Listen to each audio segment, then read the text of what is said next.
함께 따라합니다. 하나님께 나아가자. 예, 오늘 전도 되어서 이렇게 직접 이렇게 등록하셔서 오시는 가정도 있고, 또 새롭게 태어나서 이렇게 찾아오는 또 생명도 있고, 또 떠나서 또 함께하는 참 삶과 죽음이 함께하는 그런 시간이 아닌가 그런 생각을 합니다.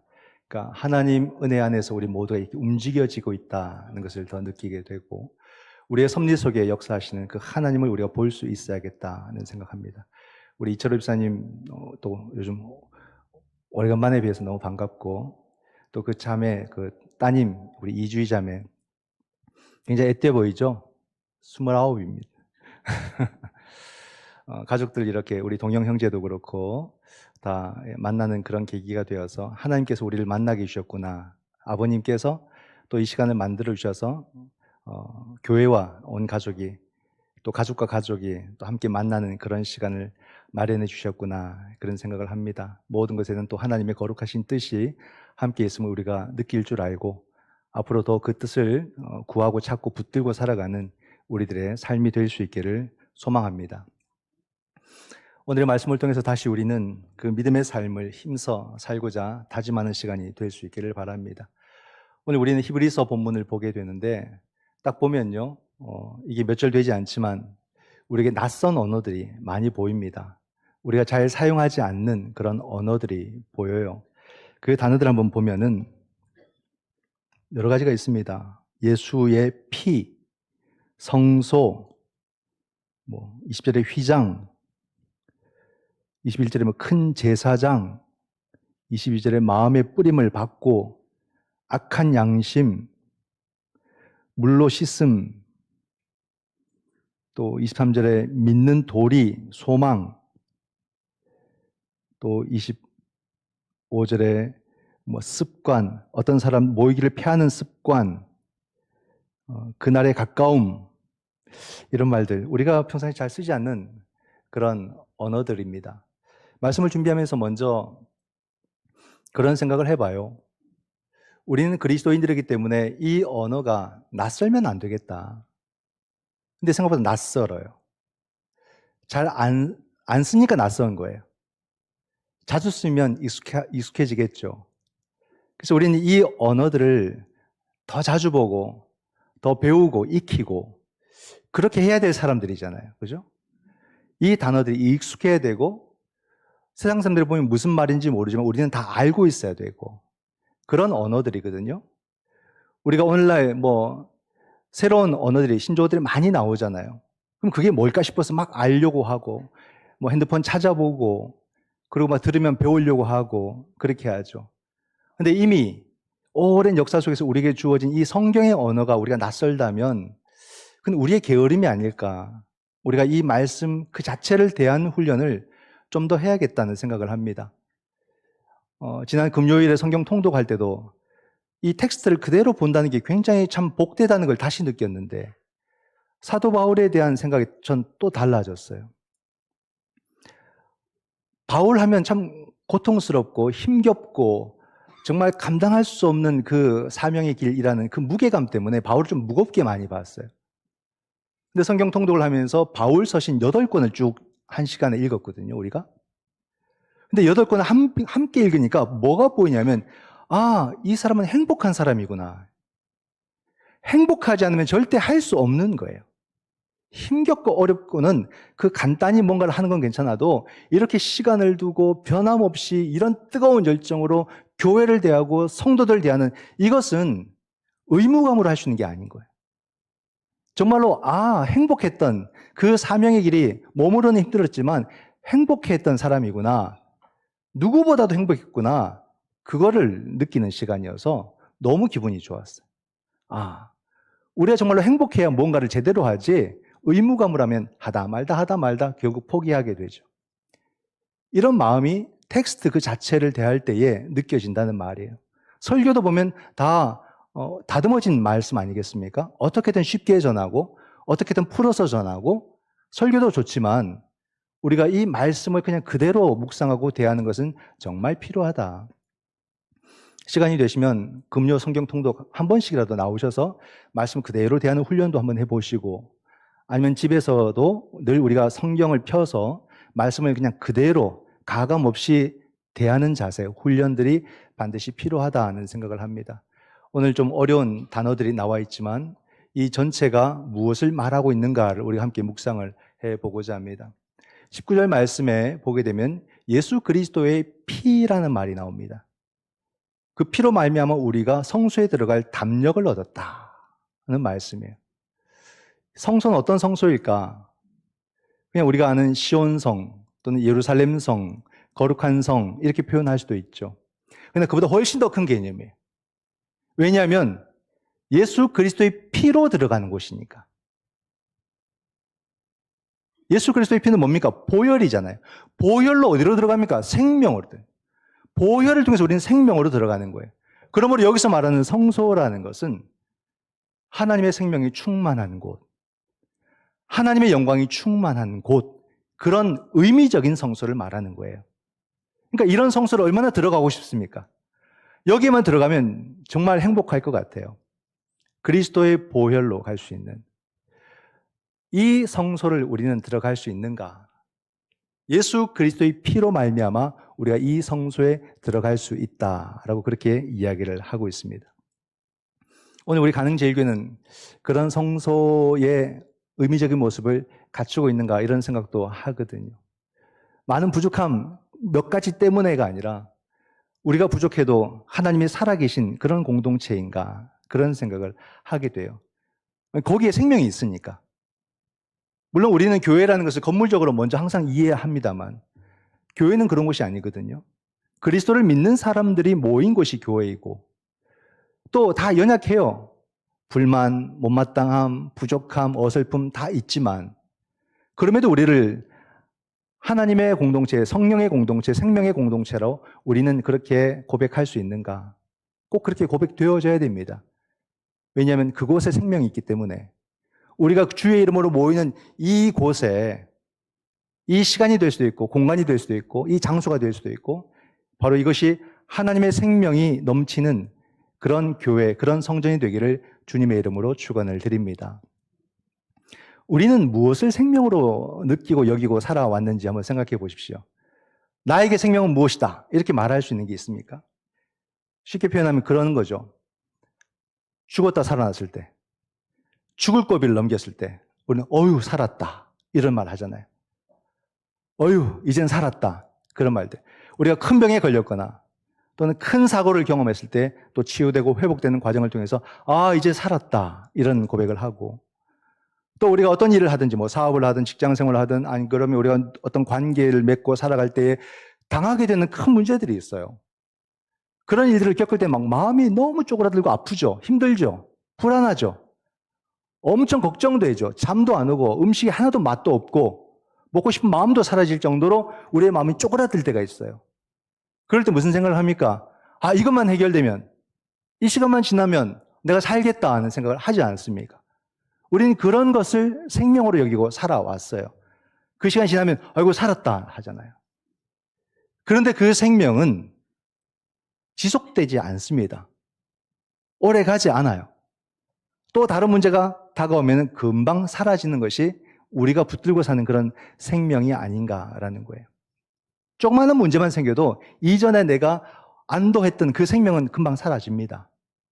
근데 우리 인생이기 때문에 작은 문제만 옵니까? 내가 정말로 이보다 더 큰 일은 없을 거라고 생각했는데 그보다 더 큰 이야기들이 막 2개, 3개씩 다가올 때가 있잖아요. 버겁잖아요.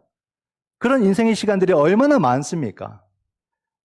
수많은 일들을 경험하면서 지금까지 왔는데 그건 우리의 참 생명이 아니더라는 거예요.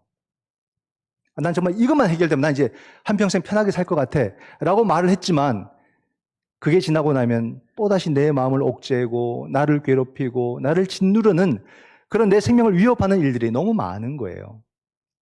이제는 너무 빠른 시대, 변화가 빠른 시대이기 때문에 우리 생명의 위협이 얼마나 더 많이 올지 우리는 두렵습니다. 생각해 보면.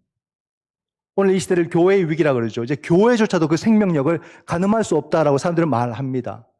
그래서 저는 교회는 그렇게 생명이 쉽게 떠나지 않는다고 믿습니다. 왜냐하면 교회는 하나님의 공동체이기 때문에 그래요.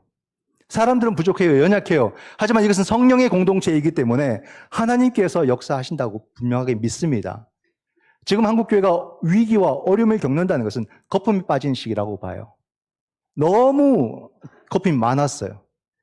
부흥과 성장을 통해서 하다가 너무 인간적인 모습으로 한국교회가 겉모습만 너무 멋지게 성장을 해버린 거죠.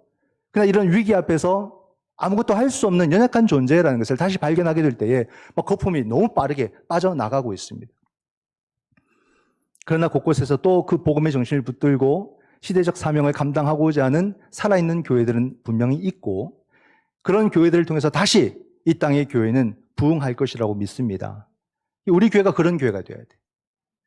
그냥 우리가 겉모습 보고 만족하는 교회가 아니라 정말로 우리가 복음의 정신으로 각자가 깨어있고 그 정신 앞에 공동체와 함께 고백하고 하나된 모습으로 이 시대 가운데서 그리스도의 정신을 드러내고 나타내고 표현하고 살아낼 수 있느냐, 이게 너무나도 중요한 과제잖아요. 겉보기 좋은 거 아닙니다, 여러분. 그런 건 지쳐요. 정말로 그 사람의 진실된 신앙의 모습으로서 살아가느냐, 거기서는 진짜 아우라가 나오잖아요. 믿음의 모습. 멋있어 보이는 거. 옷이 허름해도 괜찮아요. 남들보다 덜 배워도 괜찮아요. 그분이 멋있는 거예요. 그 인생이 아름다운 거예요. 겉으로 한없이 꾸며도 눈길이 안 가는 사람들이 또 있잖아요. 나는 비싼 돈을 들였는데 아무도 나를 봐주지 않는, 그거 얼마나 비참해요. 믿음이 결국에는 그 사람의 모든 것을 다 드러내게 돼 있어요. 그런 교회, 그런 생명, 우리가 이런 생명들을 얻고 살아가는가, 그죠? 그래서 성경은요, 우리에게 참 생명은 뭐냐? 예수 그리스도의 피라는 말입니다.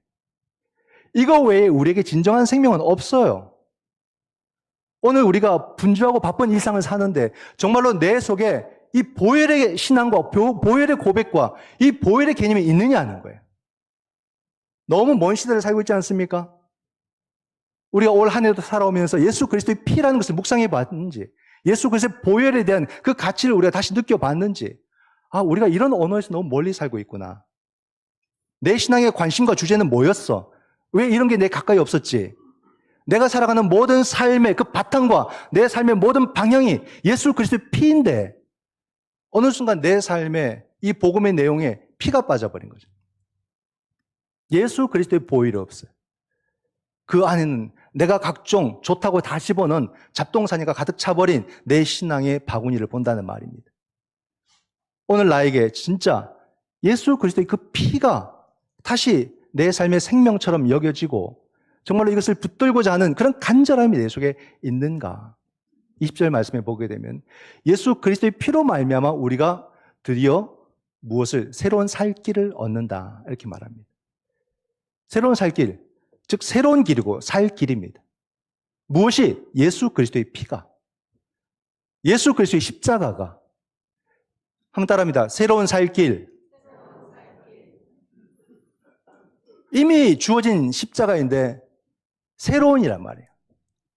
예수 그리스도의 십자가는 늘 우리에게 새로운 은총이요 새로운 생명이 됨을 믿으시기 바랍니다. 다른 엉뚱한 새로운 것을 찾아 나가면 안 된다는 말이에요. 다른 것을 우리 시선을 흐트리면 안 된다는 말이에요. 오직 우리를 새롭게 하고 오직 우리를 살리는 것은 예수 그리스도의 피라는 말이에요. 참 이게 아이러니하고 역설적인 게, 십자가의 길은 죽음의 길이잖아요. 죽으러 가는 거 아닙니까? 근데 그리스도인들은 십자가의 길을 살 길이라 말한다는 거예요. 이게 그리스도인의 특별함입니다. 이게 특별함이에요. 여러분, 나는 부족해 보이고 나는 연약해 보이고 나는 실수가 많아 보이고 잘 모르는 것 같아도 여러분 다 특별한 사람들이에요. 왜냐하면 우리는 이 말이 무슨 뜻인지 느껴지거든. 예수 그리스도의 피가 고백되어지고 그 피가 내게 생명이라고 우리는 고백하고, 십자가는 죽음이 아니라 생명이라고 믿고 고백하는 사람들이 그리스도인들이기 때문에 특별한 분들이세요. 세상 사람들은 우리를 특별하다고 말하지 않죠. 엉뚱하다. 이렇게. 어떻게 십자가를 생명이라고 말할 수 있을까? 참 엉뚱한 사람들이다, 이렇게 말합니다. 그러나 우리는 예수 그리스도의 그 십자가의 길이 생명의 길이었음을 우리는 믿는다는 말이에요. 십자가 사건은 하나님의 사건이고 그 사건은 성령의 사건이었다는 것을 우리가 믿고 알기 때문에 그렇습니다. 베드로도 십자가 앞에서 정말 아주 굴욕적인 모습을 보였던 그 베드로가 십자가 전후로 완전히 달라졌어요. 십자가 사건 이후에 베드로가 무엇이라고 고백합니까? 하나님께서 많으신 긍휼대로 예수 그리스도를 죽은 자 가운데서 살아나게 하셨다. 이걸 고백하는 사람이 되었잖아요. 십자가 앞에서는 주랭랑을 쳤던 사람이에요. 그러나 그 십자가 사건 이후에 그 십자가는 하나님의 긍휼로 다시 생명이 되었다. 살아남이 되었다. 그렇게 고백을 한단 말입니다. 그러므로 여러분 보십시오. 하나님이 생명이시기 때문에 죽음조차도 하나님 앞에서는 생명으로 변화된다. 이걸 보여주는 거죠. 그래서 우리는 예수 그리스도를 십자가에 죽으신 분이 아니라 우리는 예수 그리스도를 지금 살아계신 분으로 모두가 경험하고 고백한다는 사실이 기적이 아닙니까? 이게 여러분 부활의 증거예요. 이게 기적이에요. 예수 그리스도의 부활을 증명해라. 뭐 고고학적으로 밝힐 게 있어야죠. 뭐 두루마리를 찾았다. 뭐 무덤을 찾았다 말하지만 그게 부활을 증명하지 못합니다. 그러나 여러분 보십시오. 2000년의 교회 역사 속에서 모든 그리스도인들은 한결같이 예수 그리스도를 살아계신 나의 하나님으로 만났다는 사실이에요. 이보다 더 확실한 증거가 어디 있습니까? 그 증거가 어떻게 나타났습니까? 2000년의 역사 속에서 순교의 역사로 나타난 거예요. 우리가 의를 위해서, 나라를 위해서 한번 목숨을 바칠 수는 있어도 그 어떤 사건과 그 어떤 정신을 위해서 역사 속에서 끊임없이 순교자가 나올 수는 없어요, 여러분. 그건 이론적으로 성립되지 않습니다. 그러나 끊임없이 예수 그리스도의 이름 앞에서 순교로 나아간 이 놀라운 이 역사의 증거는 바로 예수 그리스도의 부활의 증거라는 사실이죠. 이것은 세상도 부인하지 못합니다. 그래서 인정해 주는 거예요. 오늘 우리가 21세기를 살면서 초과학 시대를 살고 가장 이성적인 그런 시대를 사는데 어떻게 우리가 부활을 배웠다고 부활을 고백할 수 있겠습니까? 그렇게 고백하는 게 아니죠. 내가 부활의 주님을 만났기 때문에, 내가 예수 그리스도를 살아계신 나의 하나님으로 경험했기 때문에 우린 똑같이 고백할 수 있는 거예요. 우리 자녀들도, 다음 세대들도 그들은 예수 그리스도를 살아계신 나의 하나님으로 분명히 만날 줄 믿습니다. 그러므로 그들도 똑같이 고백을 하겠죠. 역사 속에서 이 고백은 한 번도 사라진 적이 없습니다. 앞으로도 예수 그리스도는 살아계신 분으로 끊임없이 경험하게 될 것이다는 거죠. 여러분, 살 길, 살리는 새로운 길이라고 하는데 살 길이 뭐냐? 세상이 생각하는 살 길과 오늘 우리가 생각하는 살 길이 참 이렇게 다르구나 하는 것을 압니다. 세상은 살 길이라는 것을 강함으로 표현해요. 강한 나라를 만드는 것, 강한 군대를 만드는 것, 강한 사회를 만드는 것, 좀 나아가서 복지 사회를 만들고 경제 강국을 만들고 이게 살 길이라고 다 생각하지 않습니까? 여기서 벗어나면 바보 취급받고 이런 모습은 당시의 유대 사회가 율법주의로 튼튼하게 뭔가 사회 구조를 만들고 강한 나라를 만들려고 했던 것과 똑같은 방식이라는 거죠. 근데 여러분 이것은 모두를 살리는 길이 아니라 그냥 강한 자가 남는 길이에요. 힘 있는 자, 가진 자가 살 길이지 모든 생명을 살리는 길은 아니라는 겁니다. 세상을 한번 보십시오. 그 결말들이, 그 열매들이 어떻게 나오는지. 막 경제 전쟁을 하고 거기서 성이 안 차니까 결국 무력 전쟁을 하잖아요. 이 전쟁이 여러분 전부 다 돈과 연결되어 있지 않습니까? 다 그렇게 된 거예요. 그들이 살 길을 찾다 어디까지 가냐면 전쟁까지 가는 겁니다. 사람을 죽이는 것을 예사처럼 여깁니다. 사람이 고통받는 것에 대해서 거들떠보지도 않습니다. 수많은 사람들이 죽어가는, 여러분 유튜브에 보면 폭탄이 떨어지는 그 현장들을 개개인들이 찍어 올린 게 얼마나 많이 나오는지. 그게 내 현실에만 비참한 거예요. 바로 저 문 앞에 하늘로부터 엄청난 폭탄이 떨어져서 사람들이 막 날아가는 게 막 찍혀 있는 거예요. 그런 전쟁의 끔찍한 참혹한 현장이 내 삶의 현장이라면 얼마나 두렵겠습니까? 하루하루가 지옥인 거죠. 인생이 말하던 살 길은 결국 그런 모습으로 나타난다는 말이에요. 과거나 현재나 사람이 살아가는 방식은 크게 다르지 않습니다. 얼마나 악한지. 자기 살기 위해서는 남이 죽어도 전혀 상관이 없고 도리어 나서서 남을 죽이는 그런 삶을 선택하고 살아가는 게 인간의 삶의 방식이라는 말이에요. 오늘 우리 사회도 뭐 이러다 곧 전쟁이 나도 이상하지 않을 만큼 막 그런 분위기를 만들지 않습니까? 똑똑하다는 사람들이 막 여기 뭐 전쟁 나면 어때? 뭐 이런 식으로 말을 합니다. 얼마나 그게 무책임한 말이고 얼마나 두려운 말인지를 몰라요. 왜? 자기는 사니까. 자기는 가졌으니까. 오늘 우리 사회가 풀어가는 방식도 우리가 기본적으로 누리는 것들을 이제 다 민영화하려는 그런 움직임들이 참 많죠. 그런 법안들이 계속 올라와요. 의료도 민영화, 교육도 민영화, 자원도 민영화, 전기도 민영화. 여러분, 그게 다 민영화가 좋은 것일까요? 더 나은 서비스, 더 나은 뭐 복지, 환경 해서 민영화 한다고 하면 전부 다 그게 돈이거든요. 결국 우리한테는 돈으로 다가와요. 국민들에게 모든 돈을 빨아들이는 구조 아닙니까? 우리가 편하게 받는 이 의료복지도 나중에는 이게 민영화로 자꾸만 가면은 엄청난 돈을 내어야만 미국 사회가 간단한 치료를 해도 몇백만 원씩, 간단한 수술만 해도 몇천만 원씩, 좀 큰 병에 걸리면 몇 억씩, 그걸 서민들이 어떻게 감당합니까? 그 치료를 포기하는 사람도 참 많아요.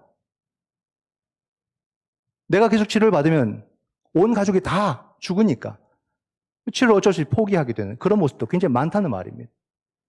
하나의 예일 뿐이고, 그렇게 해서 결국에는 대기업을 살리고 온 국민들은 수고하고 무거운 짐진자로 살아가는 겁니다. 이게 바로 세상이, 사회가 살 길로서 만들어 놓은 그런 구조고, 그 구조의 악 속에서 국민들, 서민들은 더 큰 어려움이 가중되는 그런 삶의 모양들이 나타난다는 거예요.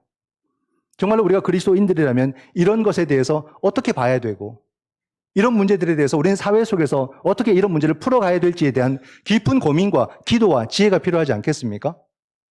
근데 예수님을 보십시오. 예수님은 no라고, 아니요라고. 이런 사회 제도와 이런 차별에 대해서 주님은 저항하셨어요. 안식일에도 병자들을 고치셨어요.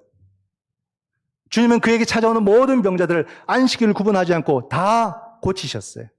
왜냐하면 안식일도 생명을 위한 것이고 사람을 위한 것이기 때문에, 사람이 안식을 얻고 사람이 치유받는 것이 안식일의 참된 정신이기 때문에 그들이 제도로 만들어버린 것을 거부하면서 생명을 살리시는 겁니다. 성전이 성전의 기능을 제하지 못할 때, 그냥 제도로서만 성전이 존재할 때 다 쫓아내셨어요. 성전을 정화하셨어요. 그리고 세리와 죄인의 친구가 스스로 되기를 자청하신 분이 주님이시고, 그리고 그 사회 속에서 하나님의 나라가 지금 여기에 임하였느니라, 그 나라를 현재적으로 선언하신 분이 예수 그리스도란 말이에요. 얼마나 놀랍습니까? 그게 살 길이기 때문에. 근데 그것 때문에 미움받아서 예수님은 십자가에 달리게 되죠. 그들은 예수를 십자가에만 달면 끝난 줄 알았어요. 이 더 이상 두려워서 누구도 그 예수라는 자를 흉내내지 못할 것이다 라고 위협적으로 십자가에 달았어요. 그러나 그들은 하나님을 이기지 못했습니다. 이게 하나님의 역사라는 것을 보지 못했던 거예요. 하나님이 그 십자가에 달리신 예수 그리스도를 유일한 길이요, 진리요, 생명으로 삼으신 거죠. 그리고 우리에게 보이십니다. 예수 그리스도의 피가 살 길이다. 오늘 우리는 살기 위해서 어디에 기웃기웃합니까? 내 마음이 어디에 가 있습니까? 내 마음이 분주한 것이 무엇 때문입니까? 거기엔 살 길이 없다는 거예요. 정말로 내가 살 길은 예수 그리스도 그 보혈밖에 없다는 말이에요. 정말로 지금 예수 그리스도의 그 보혈이 나에게 간절한가? 내 삶에 정말로 중요한 주제인가? 이걸 다시 한번 더 우리가 회복해야 되지 않겠습니까? 그 보혈의 신앙, 그 보혈의 피, 주님만이 나의 살 길입니다라고 우리 다시 고백해야 되지 않을까? 이 고백이 우리 가운데서 더 분명해야 되지 않을까라는 거예요. 그런 가운데서 히브리서 기자는 우리 그리스도인들이 살아가야 될 삶의 태도를 세 가지로 우리에게 설명을 해줍니다. 22절에 보면 하나님께 나아가자. 23절에 소망을 굳게 잡자. 24절에 서로 돌아보자. 이런 세 가지 태도를 말해줍니다. 핵심은 22절입니다. 22절을 함께 읽어볼까요? 우리가 마음의 뿌림을 받아 악한 양심으로부터 벗어나고 몸은 맑은 물로 씻음을 받았으니 참 마음과 온전한 믿음으로 하나님께 나아가자. 이건데 어렵죠. 마음의 뿌림을 받아 물로 씻음을 받아, 이건 세례를 말합니다. 근데 무엇으로부터 벗어납니까? 악한 양심으로부터 벗어난다. 악한 양심은 뭘까요? 나쁜 생각일까요? 물론 나쁜 생각입니다. 세례 전후를 말하는 거예요. 세례 전은 뭡니까? 자기 힘으로 사는 인생을 말하는 거예요. 자기 지혜로 살고 자기가 구원을 이루고 자기가 의를 이룰 수 있다고 믿고 하나님 없이 살던 인생을 말하는 거예요. 그러나 예수 그리스도와 함께 죽고 예수 그리스도와 함께 살아가는 그 세례를 통해서 우린 이제는 하나님을 통해 사는 인생으로, 하나님을 향한 인생으로 변화되잖아요.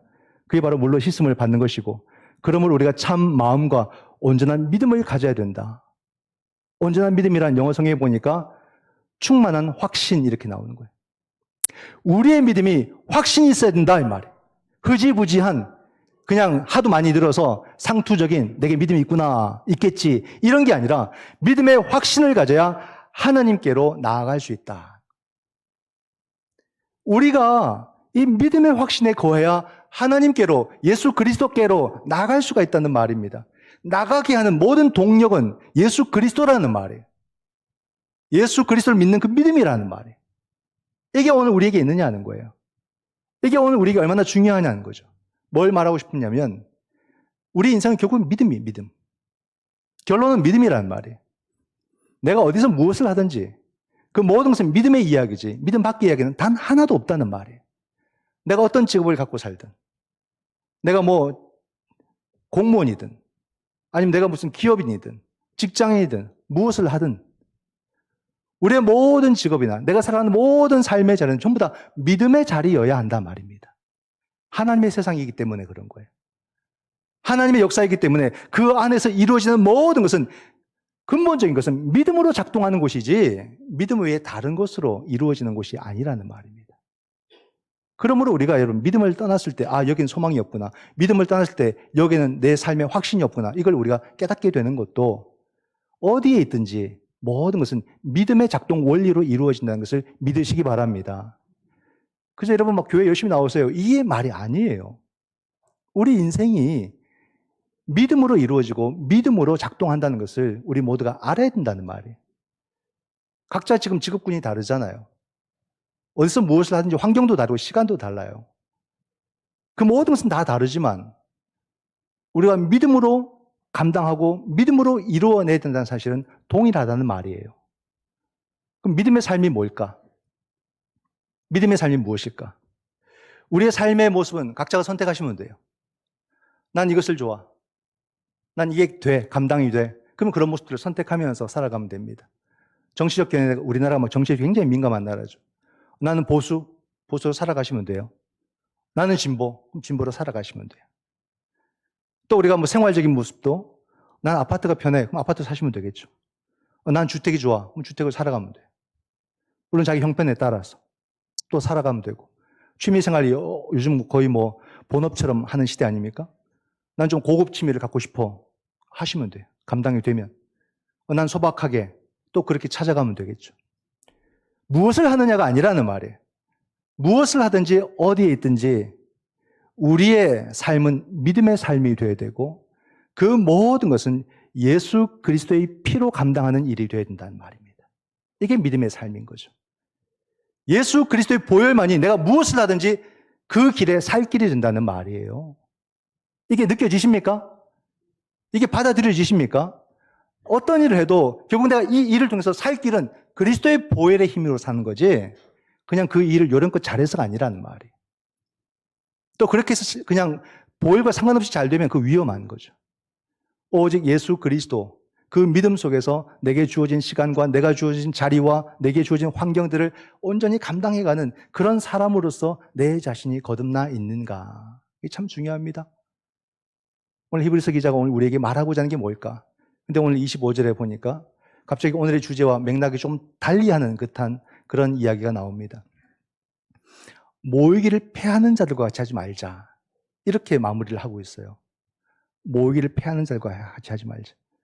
생각해 보니까 이 당시에도 교회 안 나가는 가난한 교인이 많았던 것 같습니다. 교회 안 나가려고 하는 사람들. 그들은 비난할 마음은 없어요. 막 정죄할 마음도 없어요. 사실은 이해가 되죠. 상처받거나 못마땅하면 안 나가는 거예요. 나갈 마음이 안 생기는 거예요. 그렇지 않아요?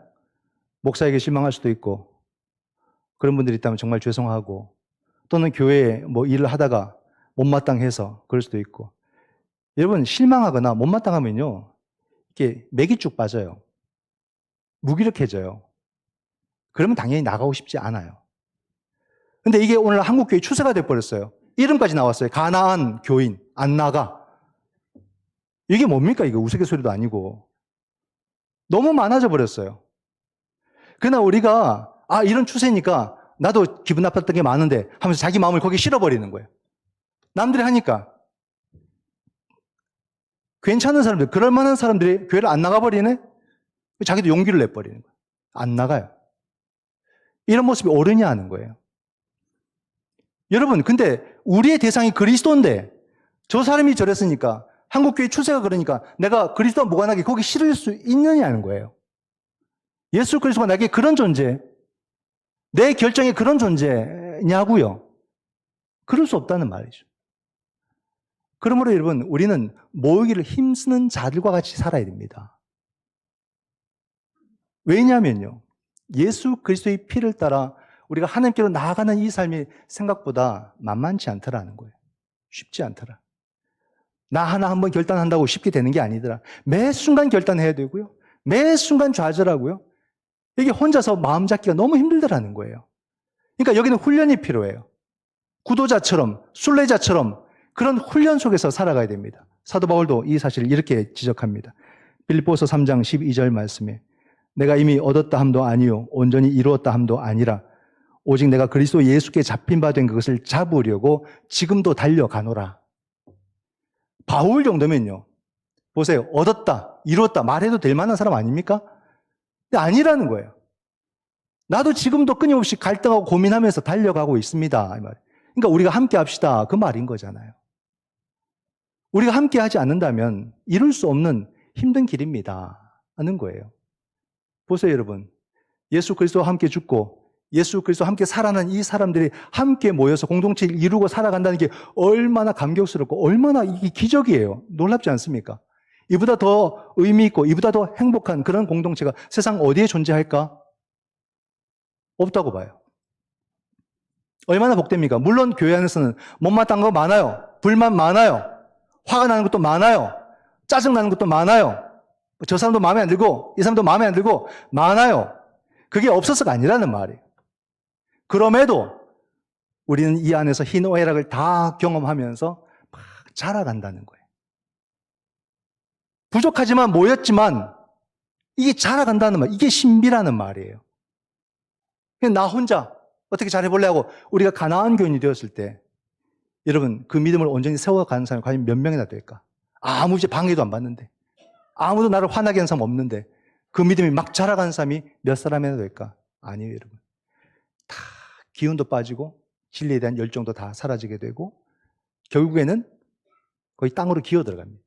신앙을 포기하는 경우도 생긴다는 말이에요. 흔들리는 믿음도 믿음이라 했어요. 더 놀라운 것은 그 흔들리는 믿음 속에서 자라가더라는 말이에요. 우리가 함께 하니까 또 자라가더라는 말이에요.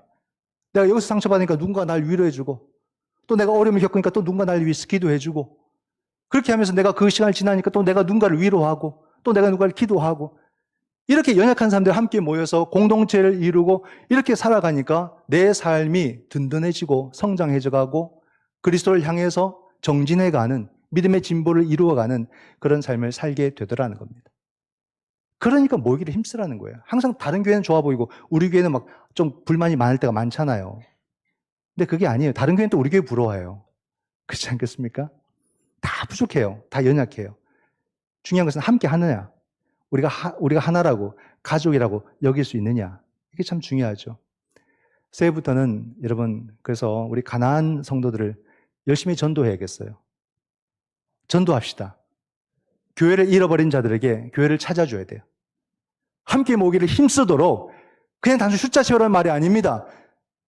그 자신이 교회이고 우리가 교회로 살아야 되기 때문에 그들을 다시 하나님의 교회를 회복시켜주는 그들이 상처받아서 나갔다면 못마땅해서 나갔다면 우리가 고쳐야죠. 바꿔야죠. 우리도 정말로 뼈를 깎는 노력으로 거듭나서 정말로 찾고 싶은 교회, 함께하고 싶은 공동체를 우리가 만들어가야 되지 않겠습니까? 그래서 우리는 다시 전도해야 돼요. 내가 아는 사람뿐만이 아니라 내 주위에 다른 많은 가나안 교인들도 있을 텐데 그들을 다시 교회를 회복시키는 그 일들을 우리가 열심히 감당을 해야 될 것 같습니다. 오늘 말씀을 준비하면서 많이 찔림을 받았어요. 그래도 목사고 참 담임 목사로서 이 공동체를 또 이끌어가는 말씀을 선포하는 그런 책임 있는 사람으로서 우리 성도들에게 영적인 만족감이 있을까? 그런 생각이 드는 거예요. 성전으로 나오면 이 어깨의 짐들이 조금이라도 덜어질까? 그런 마음. 하나님의 교회를 나오면 내 삶의 길이, 여정이 좀 보일까? 내 삶이 이렇게 좀 비춰지고 말씀과 더불어서 함께 겹쳐져서 내 삶의 방향이 좀 보일까? 안식일에 교회로 나오면 이 삶에 좀 위로도 받고 좀 회복되고 쉼이 있는 그런 교회가 되고 있을까? 막 목소리 자꾸 키워 들어가는 거예요, 제가. 여러분들에게 그런 변화와 그런 성장과 그런 발전이 있으십니까? 꼭 있기를 바라요. 조금씩이라도. 중요한 것은 우리가 부족해도 함께 간다면 잘 못 느껴져도 우리의 삶이 위로로, 안식으로, 회복으로 또 예수 그리스도께로 가게 될 줄 믿습니다. 우리가 그런 마음만 가지고 우리가 그렇게 결단만 해도 성령이 우리 가운데 역사해 주실 것이고 우리 모두가 함께 아름다운 믿음의 공동체로서 이 보혈을 의지하는 그러므로 복음과 함께 하나님께로 나아가는 그런 공동체가 되고 이런 삶을 우리가 끝까지 살아낸다면 이게 바로 우리가 살 길임을 아시고 절대 여러분 믿음을 향한 그 열정 꺾지 마시기 바랍니다. 아무리 실망스러워도 포기하지 마시기 바랍니다. 우리가 함께 해서 나도 살고 내 가정도 사는 우리 모두가 사는 그런 생명의 길로 함께 한 걸음 더 도전하는 저와 여러분의 삶이 되시기를 주님의 이름으로 축원드립니다. 기도하겠습니다.